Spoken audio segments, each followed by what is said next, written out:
So, question for you, David, just building off of what Naval just said. I believe you've said humans are fundamentally disobedient. And is it fair to say that AGI would fit that same description? Yes, And let's begin with that. nowadays, I refer to anything that has this kind of explanatory creativity or capable of creating explanations. I call that a person. And humans are people.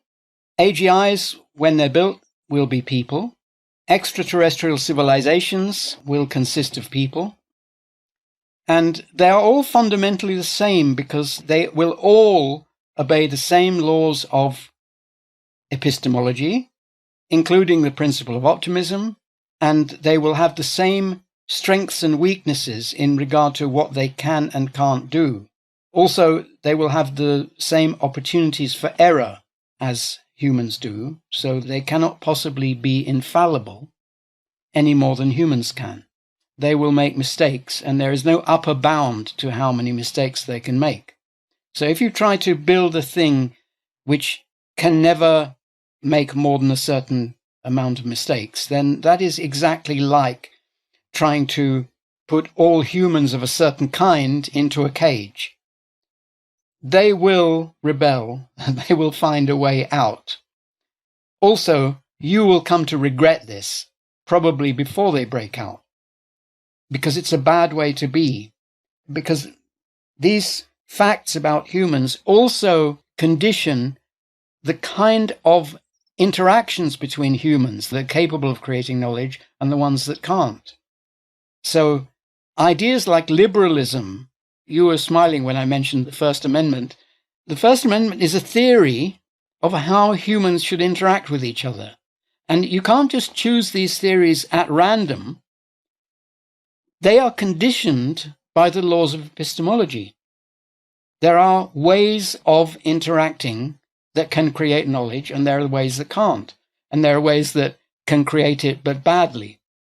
Once you know how to make this potentially unlimited cornucopia of ideas that would be an AGI, and which is a human and so on, then you can wonder what kind of interactions between that and other such things can correct errors.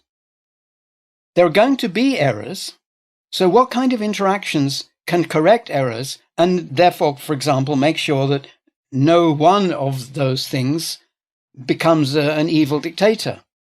People grope towards an idea that, we can stop people from becoming an evil dictator by preventing them saying certain things or preventing them from thinking certain things.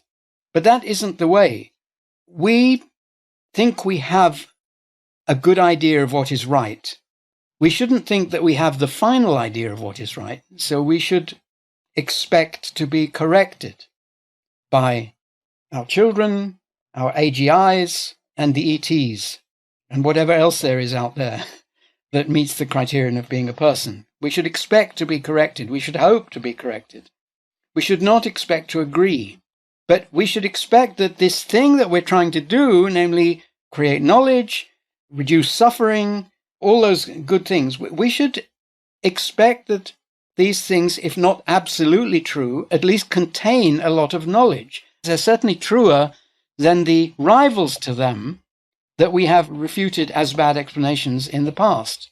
So the way you prevent a child from becoming a new Hitler is just to explain to them why Hitler's ideas were bad. It's not really controversial that they are bad, and therefore it's really very perverse to think that the only way we can stop an AGI from becoming a Hitler is to cripple it. By the way, I don't think such crippling is possible. There's a very nice book by the science fiction writer Greg Egan, in which I've forgotten the name of the book, or rather, I know the names of several of his books, but I've forgotten which of his books this appears in. But in this book, the hero is about to get a lucrative job as the head of security for some big company.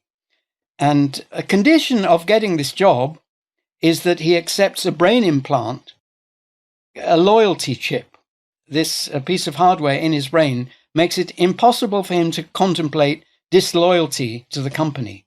So in the opening chapters, we see that he knows about this. He's gone into it with his eyes open. He thinks it's a great job and good money. And why shouldn't he be loyal to the company? And then he begins to have suspicions that maybe he should be disloyal.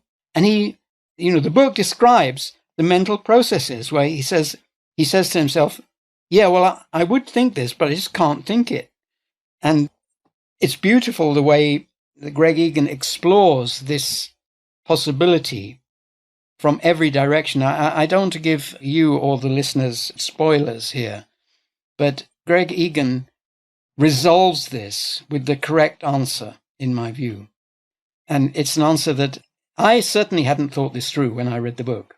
Anyway, the more important point is that if you think that you can only get your way by crippling somebody's brain, then you haven't got much confidence that you are right in the first place. David, let me follow up on paraphrasing what you said earlier, which was that AGI seems to be a ways off or some distance in the future. Why is that? What are the precursors in developing AGI? Just now, when I was explaining what an AGI would operate like, I was saying that these possible thought processes, which in an AI are amputated, they would have to be able to flourish in an AGI. I was waving my hands, like the audience couldn't see me waving my hands, but that's a hand-waving way of putting it. I don't know of any rigorous way or even any detailed or precise way of putting it. I think, as Turing said, we'll definitely know it when we see it. By the way, he thought we'd definitely see it by the year 2000 in 1950. So he thought by the year 2000, there'll be no more dispute about this.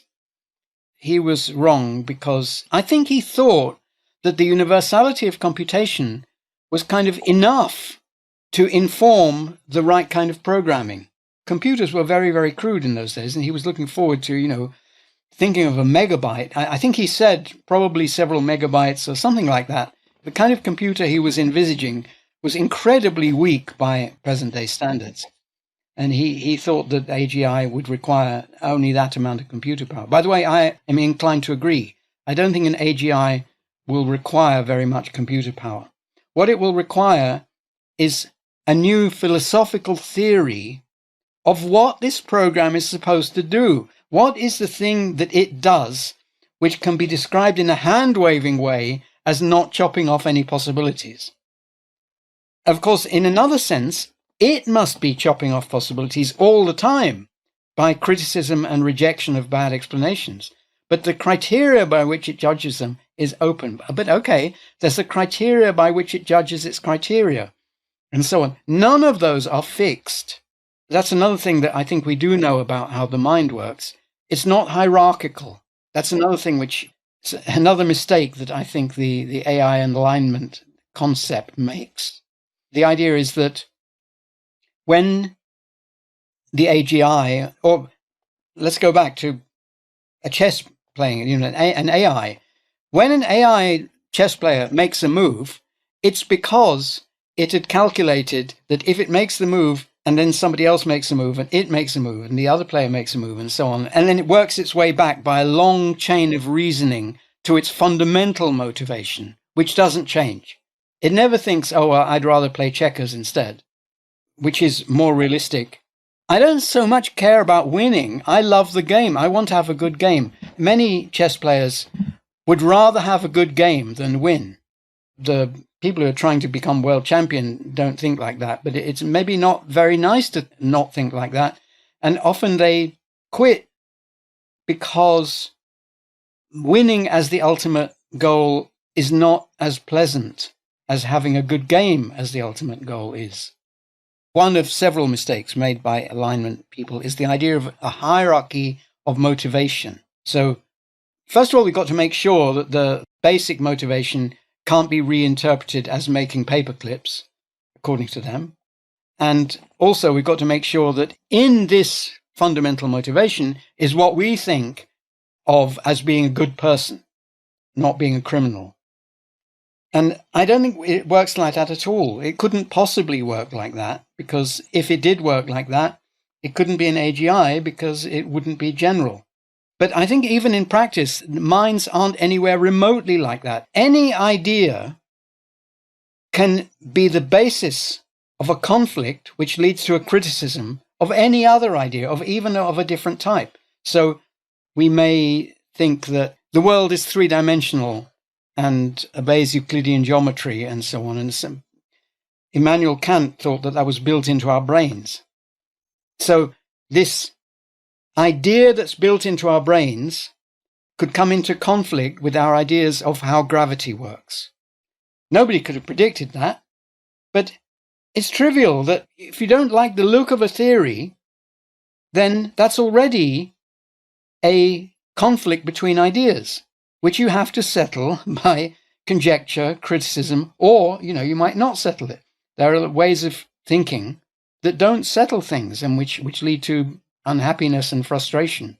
And there's no guarantee of settling things, even if one does do the right thing. But Popper said that the good life is to fall in love with a problem and live with it happily for the rest of your life.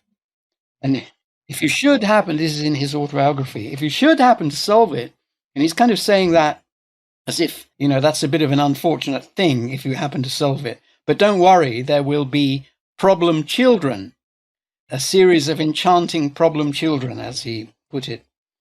So an idea about how you want to live can conflict with an idea about what the laws of physics are, can conflict with an idea of what you think the law should say about copyright. Every one of these ideas can become a source of criticism to the others. And there's only one thing to do, a general thing to do about this.